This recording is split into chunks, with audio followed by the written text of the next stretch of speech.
à quelqu'un de dire qu'il a la foi s'il n'a pas les œuvres? La foi peut-elle le sauver?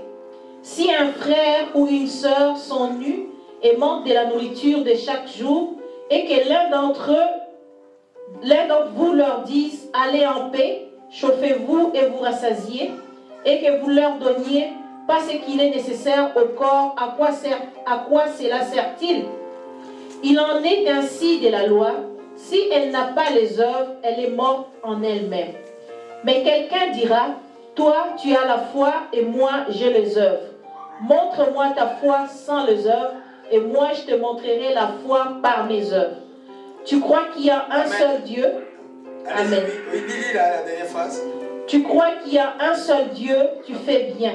Les démons le croient aussi et ils tremblent. Amen. Amen. Les démons croient ce qu'il y a à Dieu, mais à cette différence, les démons ne peuvent pas faire les choses qui sont bonnes. Amen.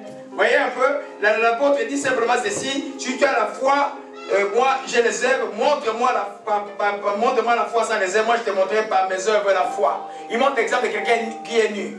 Amen. Mais pour aider quelqu'un, quelle est la composante de l'amour que tu as en toi? Pourquoi tu veux l'aider? La compassion. Et la compassion qui conduit notre Seigneur tout le temps. Alléluia.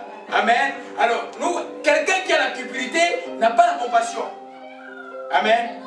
Donc, ne peut pas voir les gens, ne peut pas donner. Vous savez que j'ai envoyé un peu d'argent au Japon. Vous ne pouvez pas croire, les Japonais sont riches. Mais ça me faisait tellement mal. J'ai dit, mais je me suis souvenu de ma première voiture Nissan, comment ça me faisait plaisir et me faisait du bien. J'ai dit, mais c'est ces gens-là qui ont inventé cette voiture-là. Mais moi, je vais aider, j'ai prié pour les Japonais tous les jours, c'est ce qui fait avec moi ça. Amen. Mais j'ai envoyé quelque chose pour les tsunamis. Un petit quelque chose significatif. Alléluia. La compassion te conduit à faire du bien. Amen. Alors, c'est pour l'idolâtre ne peut pas exprimer ça. Mais maintenant, quand tu as la cupidité, tu commences à aider. Tu commences à être serviable. Tu commences à donner, même si ça te coûte, ça te fait mal. Tu donnes quand même.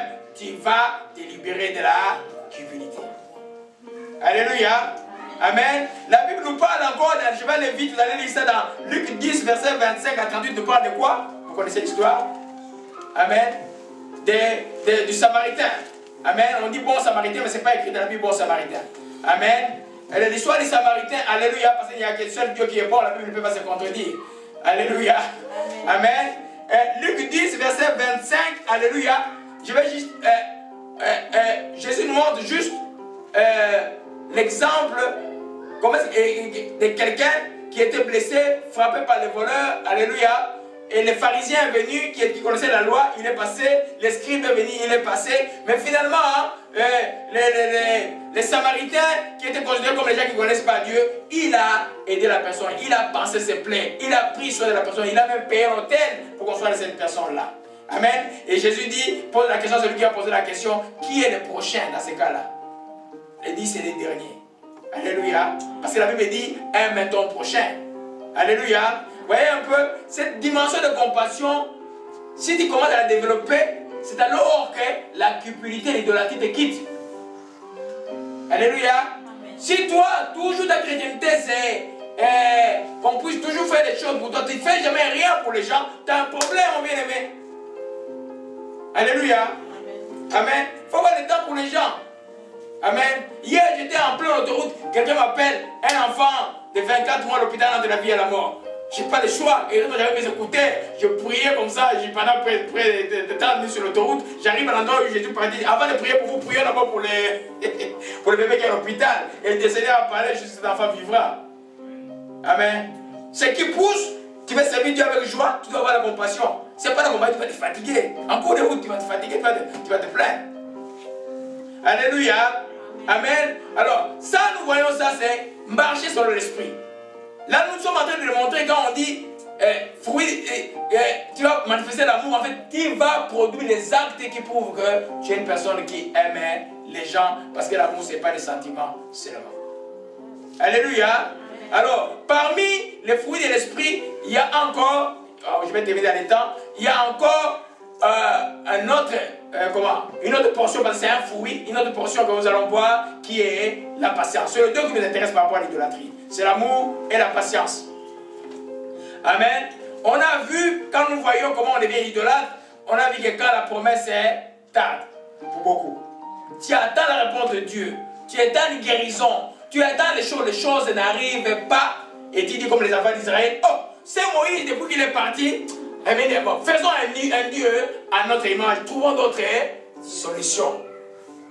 Alléluia. Amen. Mais la patience est une vertu chrétienne. Tu grandiras tout le temps dans la patience. Alléluia. Et la patience va construire ton homme intérieur très très fort. J'ai dit que c'est facile de patienter. Des fois c'est dur. Mais à la fin, tu auras les bénéfices de ça. Parce que c'est une vertu de Dieu. C'est un fruit de l'esprit. C'est pas moi qui l'ai dit. C'est écrit là, la patience, fruit de l'esprit. Alléluia. Un exemple plus direct, nous sommes dans Jacques. Jacques chapitre 5. Amen. Jacques chapitre 5. Alléluia. Amen. Moi j'ai la joie dans le cœur maintenant, la vôtre j'espère aussi. Hein? Ouais. Le Seigneur est bon. Amen. Amen. Jacques 5, verset 10 à 11. Allez-y, allez. Jacques 5, verset 10 à 11. Okay. Prenez mes frères pour modèle des souffrances et des patiences, les prophètes qui ont parlé au nom du Seigneur. Amen. D'abord là-bas, on s'arrête. Prenez pour modèle. Modèle de quoi? Lis encore, modèle de quoi? Des souffrances. Modèle de quoi? Des souffrances. Et de quoi? Et des patiences. Amen. Les prophètes qui ont parlé au nom du Seigneur. C'est écrit où? C'est dans la Bible. Oui. Et c'est l'Ancien Testament? C'est le Nouveau. Allez, continue. Verset 11. Voici, nous disons bienheureux ceux qui ont souffert patiemment. Vous avez entendu parler de la patience de Job et vous avez vu la fin que le Seigneur lui a accordée. Amen. Car le Seigneur est plein de miséricorde et de compassion. Amen. Alléluia. Amen. Amen. Je dis, la Bible, c'est un livre de solutions. Dieu ne peut pas dire, soyez patient pour que demain vous soyez totalement en l'or et puis vous n'êtes rien. Non, c'est pour que demain vous puissiez être comme Job a été. La vie de Job, c'est pas facile. Il y en a qui n'aiment pas lire le texte de Job. Hein? Amen. Il y en a qui passent vite. Amen. Mais tu passeras toujours ça dans la vie. Nous avons toujours des jobismes un peu en nous, quelque part dans la vie. Mais la fin est que un jour, nous allons finir comme lui, totalement restauré. Amen. Alléluia. Amen. Prenez pour modèle de souffrance. Modèle de souffrance, mon Dieu. Modèle de souffrance et de patience. Alors si on vous enseigne une chrétienté, vous allez passer juste à côté des souffrances comme ça, là, dans le petit contact, vous vous trompez. Vous allez connaître des moments difficiles, mais la fidélité que tout cela va concourir à votre bien parce que vous êtes enfant de Dieu. Alléluia. C'est pourquoi parmi les fruits de l'esprit, il y a la patience. Revenons à l'idolâtrie maintenant. Amen. Quand tu es patient, tu ne vas pas être comme les enfants d'Israël qui disent non, moi je vais me faire mon propre Dieu. Alléluia. Amen. Quelque chose se remet encore rapidement. Exode 32 qui est dans, tu peux aller dans Exode 32, juste le verset 1. Nous connaissons l'histoire. Juste le verset 1, nous allons voir rapidement et nous allons terminer par là. Et nous allons faire notre communion. Verset 1. Oui, amen. Lorsque les Israélites... Très fort parce que frère, il y a des gens qui vont écouter, prendre le micro. Amen. Alléluia. Lorsque les Israélites virent que Moïse tardait à redescendre de la montagne, ils se réunirent auprès d'Aaron et lui dirent, « Allons, fabrique-nous un Dieu qui marche devant nous, car nous ne savons pas ce qui est arrivé à Moïse. » Amen. La première fois, juste la première fois du verset 1, chapitre, verset 1, le verset 1. Ok.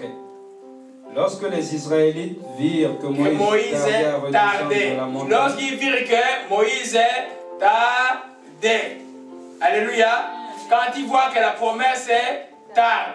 Le texte d'Abakouk vous dit, quand tu vois la promesse, attends là. La prophétie, elle est ferme, elle s'accomplira. Elle est certaine, elle s'accomplira. Les enfants doivent savoir attendre le temps de Dieu. Alléluia. Amen. Beaucoup sont devenus idolâtres. La Bible dit ne devenez pas idolâtres. Ils sont devenus idolâtres parce qu'ils ne peuvent pas attendre.